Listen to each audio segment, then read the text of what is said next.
ಹಿಂಗೆ ಹೋಗೋಣ, ಏನ್ ಮಾಡಕ್ಕಾಗಲ್ಲ, ಹೋಗೋಣ. ಬೇಡ ಬೇಡ ಬೇಡ, ಎಲ್ಲ ಇಷ್ಟೊಂದು ಗಾಡಿಯಲ್ಲಿ ಹೋಗ್ಬಿಟ್ಟು ಫ್ಲೈಟ್ ಹೋಗೋದು ಏನ್ ಬರಲ್ಲ. ಒಂದು ರೋಡ್ ಒಂದು ಹೆಚ್ಚು ಕಡಿಮೆ ಆಯ್ತು, ಅವ್ರು ಖಾಲಿ ಮಾಡೋನು.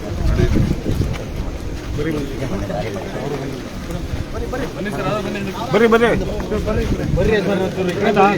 ಬರ್ರಿ ಹಿಂದಕ್ಕೆ ಆ ಕಡೆ ಹೋಗೋಣ.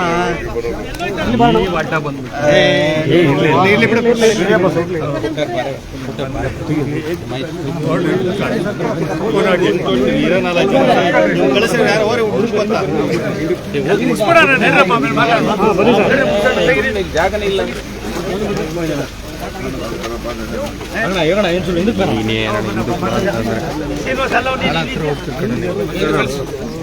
ಮುಂದೆ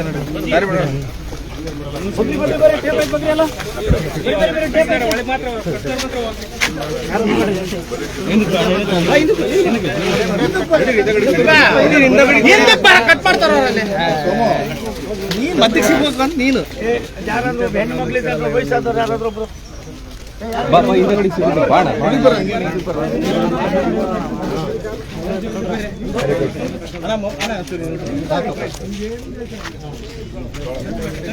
ಏನು ಬಾವ ಮಾಡು ಈಗ ಬಾ. ಇಲ್ಲಿ ಇನ್ನೊಂದು ಕೈ ಇಡಿ, ಇದು ಬಿಡೋದು ನೋಡಲ್ಲಿ.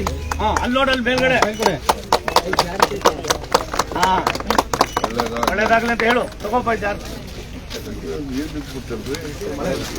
ಮಳೆ ಬಂದ್ಸರಿ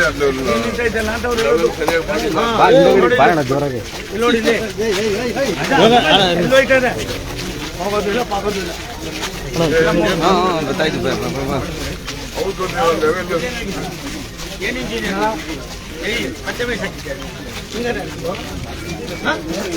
ಏನಿದೆ? ಸುಮ್ಮನೆ ನಾಟಕ ಬೇಡ.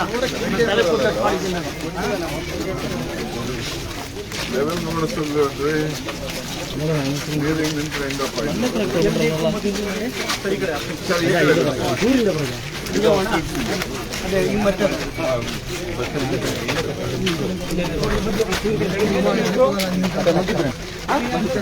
ಮಂಜು ಮಂಜು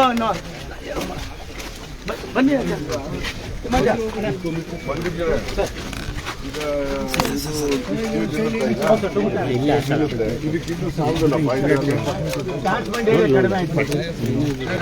ಇದಕ್ಕಿದೆ ಸರ್, ಇದು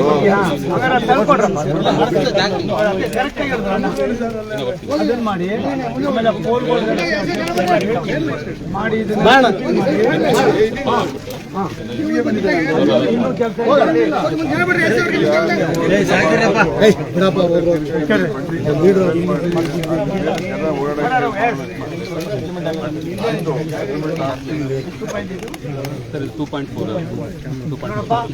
ಕೆಲಸ ಚೆನ್ನಾಗಿದೆ. ನೀರು ನಿಲ್ಬಾರ್ದು, ಅದಾಯ್ತು. ಮೂರನೇದು ಅಣ್ಣ ಹೇಳ್ದಂಗೆ ಬಂಡ್ ಮಾಡಿ ನೀಟಾಗಿ ಓಡಾಡೋಂಗೆ ಆಗ್ಬೇಕು. ಇದೆಲ್ಲ ಮಾಡಿದ್ರೆ ಮಾತ್ರ ಎಲ್ಲ ಆಗಲಿ.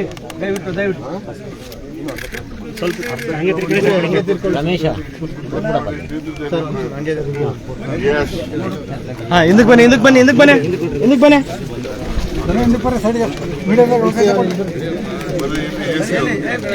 ಎಸಿ ಶಿವಪ್ಪ ಮತ್ತು ಇವರಲ್ಲಿ ನಮ್ಮ ಸುರೇಶ್ ಪೇಟೆ ನಾಗರಾಜು ಬರ್ರಿ. ಸಾಹೇಬ್ರು ಮಾತಾಡ್ತಾ ಯಾವ್ದು ಇದ್ದಿದ್ದೆ ಹೋಯ್ತೀನಿ ನಾನು. IAS ಆಫೀಸರ್ದು ಏನಿಲ್ಲ, ಇಲ್ಲಿ ಇಬ್ಬರು IAS ಬಂದಿದ್ದು ಭಾಳಪ್ಪ ಇಲ್ಲ ಇದೆ.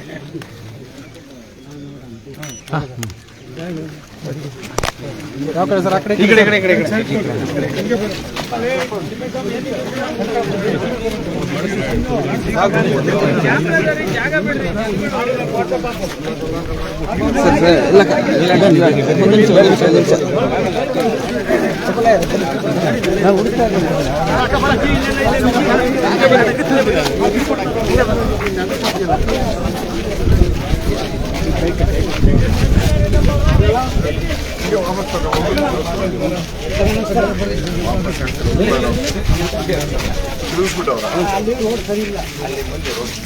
ಏನು ಹಂಗೆ ನೋಡ್ಕೊಂಡು ಹೋಗ್ತಿತ್ತು, ರೋಡ್ ಸರಿಗಿಲ್ಲ ಅಂದ್ರೆ.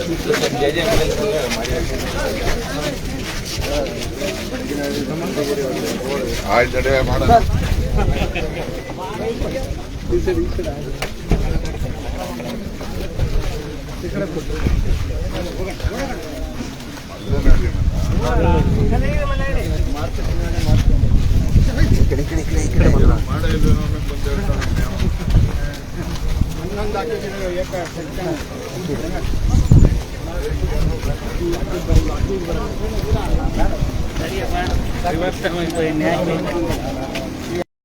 ಮಾಡಿ ಅದಕ್ಕೆ ಅಪ್ರೂವಲ್ ಅನ್ನ ನಾನು ಕೊಡ್ತೀನಿ.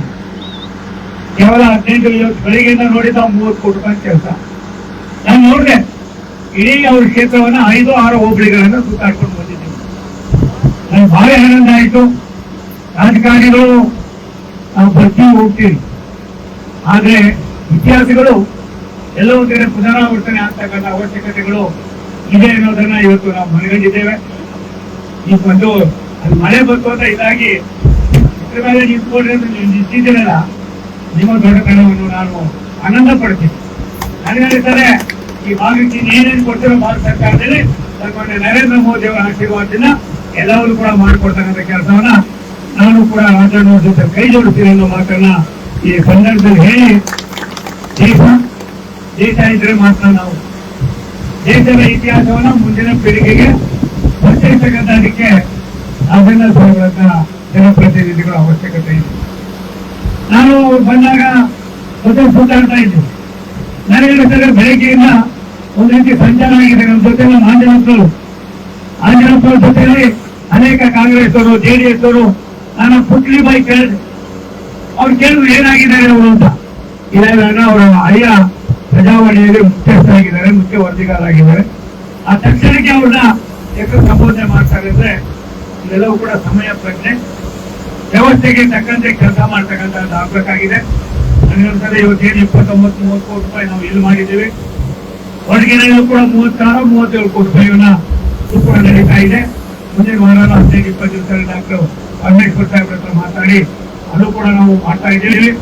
ಚಿಕ್ಕನಹಳ್ಳಿಯಲ್ಲಿ, ತುಮಕೂರು ಗ್ರಾಮಾಂತರದಲ್ಲಿ ನಾನು ಒಂದು ಸಲಹೆಯನ್ನ ಮಾಧ್ಯಮದ ಮುಖೇನ ಎಲ್ಲ ಶಾಸಕರಲ್ಲಿ ವಿನಂತಿ ಮಾಡ್ತೀನಿ. ಅಭಿವೃದ್ಧಿಯಲ್ಲಿ ರಾಜಕಾರಣ ಬೇಡ. ಯಾರಾದ್ರೂ ಒಬ್ರು ಸೂಚಕರು, ಮಾರ್ಗದರ್ಶಕರು ಮತ್ತೆ ಇದನ್ನ ಇಂಪ್ಲಿಮೆಂಟ್ ಮಾಡಬೇಕು ಅಂತ ತೀರ್ಮಾನ ಮಾಡಿರ್ತಕ್ಕಂಥವರಲ್ಲಿ ನನ್ನ 50 ವರ್ಷದ ರಾಜಕಾರಣದಲ್ಲಿ ರಾಜಣ್ಣವರು ಮೊದಲಿಗರು ಅನ್ನೋ ಮಾತನ್ನ ತುಂಬಾ ಸಂತೋಷ ನಾನು ಇಚ್ಛೆ ಕೊಡ್ತೀನಿ. ಅಧಿಕಾರ ಬರ್ತದೆ, ಅಧಿಕಾರ ಹೋಗ್ತದೆ. ಯಾವುದೋ ಅಧಿಕಾರ ಯಾರಿಗೂ ಸುರಕ್ಷಿತ ಅಲ್ಲ. ಇದ್ದಂತ ಜನಗಳಲ್ಲಿ ನಾವು ಏನ್ ಮಾಡ್ತೀವಿ ಅನ್ನೋದು ಭಾರಿ ದೊಡ್ಡದು. ಮೊನ್ನೆ 15ನೇ ತಾರೀಕಿಗೆ ರಾಷ್ಟ್ರದ ಪ್ರಧಾನಮಂತ್ರಿ ನರೇಂದ್ರ ಮೋದಿ ಅವರು ಪ್ರಧಾನಿಗಳಾಗಿ 12 ವರ್ಷ ಆಯಿತು. 180 ದೇಶಗಳು ಪ್ರಧಾನಮಂತ್ರಿಯವರ ಕಾರ್ಯಕ್ರಮವನ್ನ, ಕಾರ್ಯವೈಖರಿಯನ್ನ ಒಂದು ಬಾಯಿ ತುಂಬಾ ಹೊರಡ್ತಾ ಇದ್ದಾರೆ ಅನ್ನೋದಕ್ಕಿಂತ ಹೆಚ್ಚಾಗಿ ಅಕ್ಸೆಪ್ಟ್ ಮಾಡ್ಕೊತಾ ಇದ್ದಾರೆ. ಒಬ್ಬ ಸಾಮಾನ್ಯ ಭಾರತದ ಹಿಂದುಳಿದ ಸಮಾಜದಿಂದ ಬಂದಂತ ಒಬ್ಬ ವ್ಯಕ್ತಿ ವಿಶ್ವದಲ್ಲಿರ್ತಕ್ಕಂಥ ಅನೇಕ ಕಾರ್ಯಕ್ರಮಗಳು ರೈತರಿಗೋಸ್ಕರವಾಗಿ, ಸಾಮಾನ್ಯರಿಗೋಸ್ಕರವಾಗಿ, ಬಡವರಿಗೋಸ್ಕರವಾಗಿ, ದುಡಿದ ಪ್ರಪಂಚಗಳಿಗೋಸ್ಕರವಾಗಿ ಕೊಟ್ಟಿರೋ ಕಾರ್ಯಕ್ರಮಗಳನ್ನ ಅಧಿಕಾರಿಗಳು ಸಾಧು ತಪ್ಪದೆ ರಾಜಣ್ಣ ಸಾಹೇಬ್ರಂತ ಅವರು ಉಪಯೋಗಿಸಿಕೊಂಡು ಕಾರ್ಯರೂಪಕ್ಕೆ ತಂದಿದ್ದಾದ್ರೆ ಭಾರತ ದೇಶ ರಾಮರಾಜ್ಯ ಅನ್ನೋದೇನಿದೆ ಕಂಡು ಅದನ್ನು ನೆನಸಾಗಿ ಮಾಡ್ತಕ್ಕಂಥ ಅದಕ್ಕೆ ಅವಶ್ಯಕತೆ ಇದೆ ಅನ್ನೋದನ್ನ ಈ ಸಂದರ್ಭದಲ್ಲಿ ಹೇಳಿ. ರಾಜಧಾರಿ ಟಿವಿ, ಅಡೆತಡೆ ಇಲ್ಲದ ಪ್ರಜಾದಾರಿ.